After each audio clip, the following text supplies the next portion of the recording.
Good afternoon, lunchtime fans. It's your favorite plastic surgeon, Dr. Ron Schuster, board certified plastic surgeon. Blah, blah, blah, blah, blah.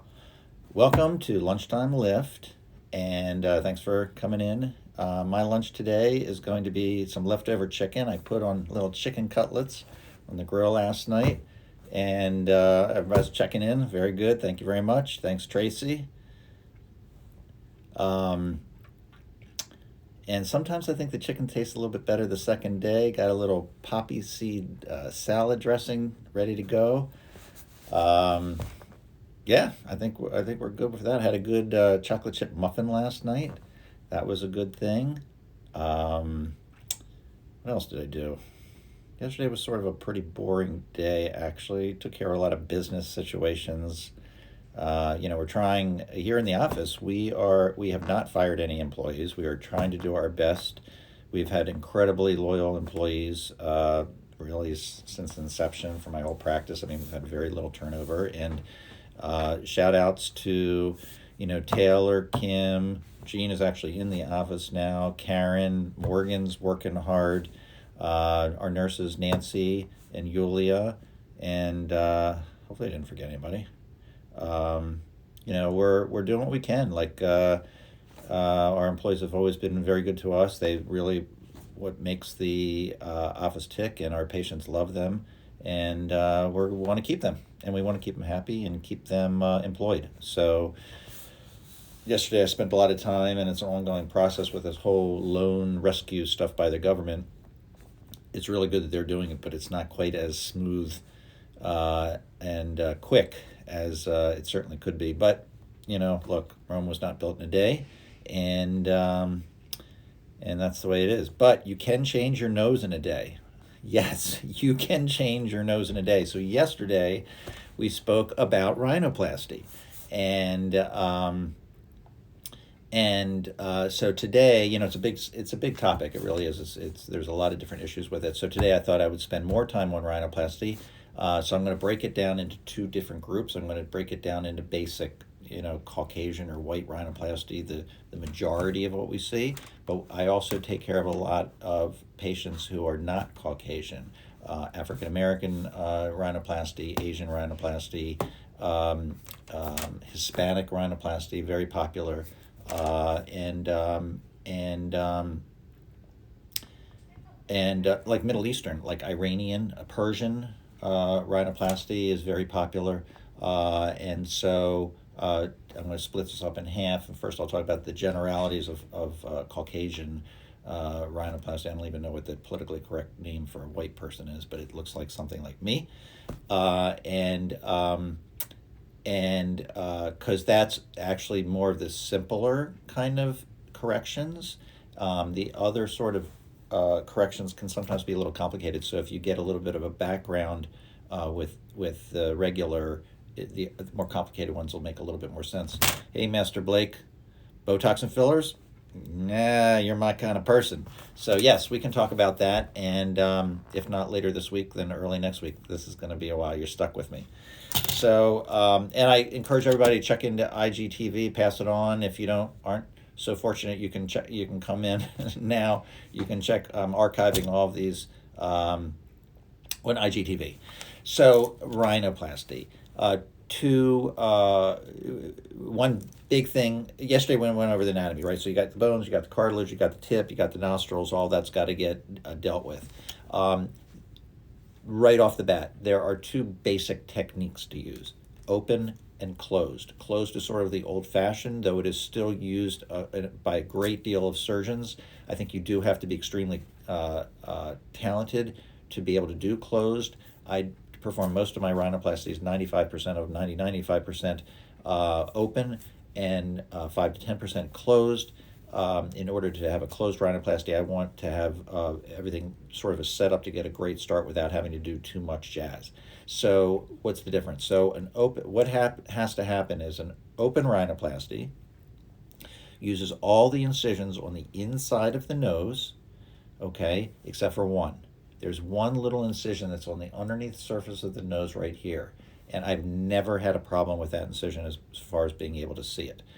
So I give the analogy, it's like having the hood of a car. You know how the hood of the car, you lift up the hood of the car and you look at the engine, right? You can see it right there. Same kind of deal. You lift up the skin of the nose, and now I can actually look directly at the anatomy. And the anatomy, as we talked about yesterday, is very complicated.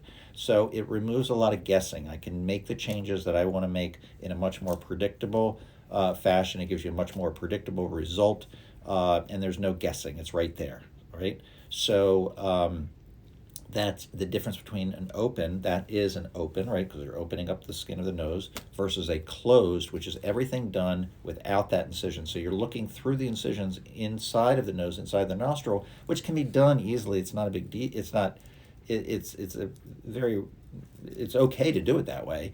But the exposure is limited. Your ability to see exactly where you're putting it, and the ability to sew different things into place, and we'll get into that later when we start talking about grafts.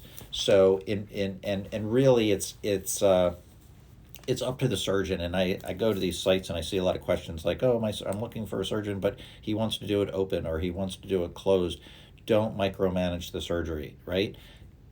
You want to pick your surgeon based on results, bedside,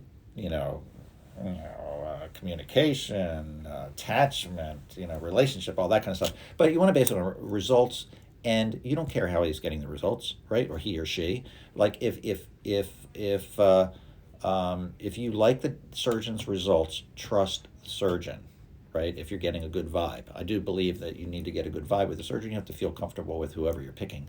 But otherwise, don't worry about how it's being done.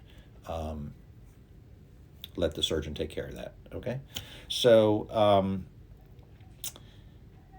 so what happens? So the bump, and I brought out a little prop, right? So this is a little diagram. I use this actually after surgery to document and record what I've done.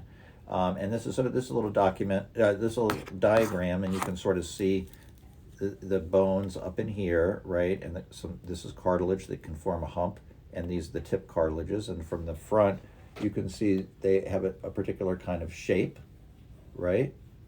And this is just a diagram of the inside. This would be sort of like the septum. So starting here, like let's say we have a bump, right? I'm going to draw a bump.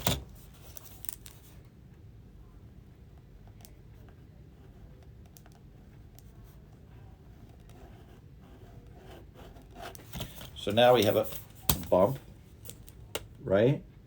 And let's say we want to get rid of that bump. So that bump has to be shaved down.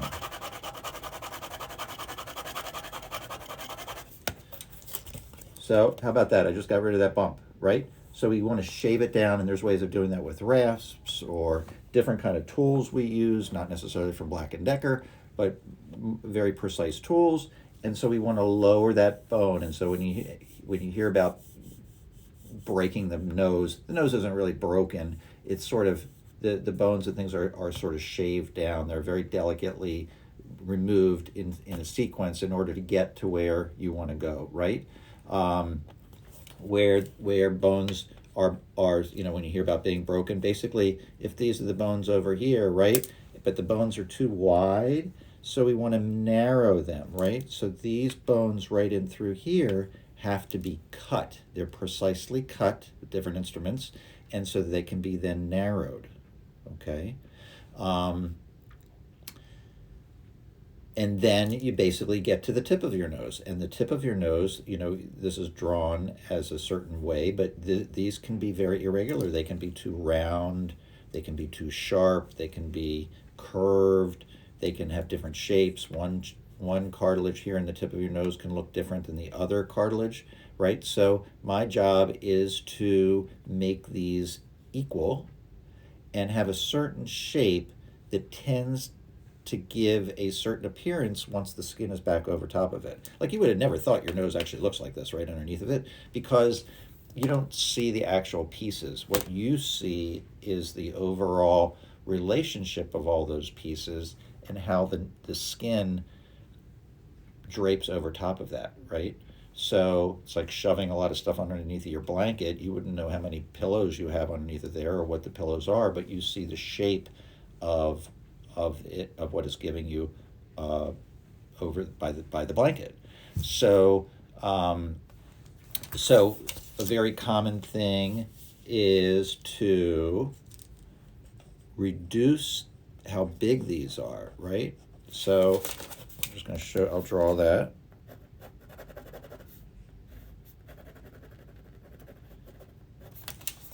So now you can see that the, now this is smaller, right? But we still want to keep a portion of this cartilage present so that, because it's giving support to the nostril right here, right? So if we remove too much of this, this is going to collapse, okay?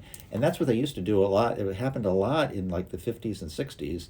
They would just remove a lot of this cartilage, and it might look good for a little while, but you know, rhinoplasty got a bad name because you know, people would have these like pinched noses like that. We don't want to do that. Patients don't want that.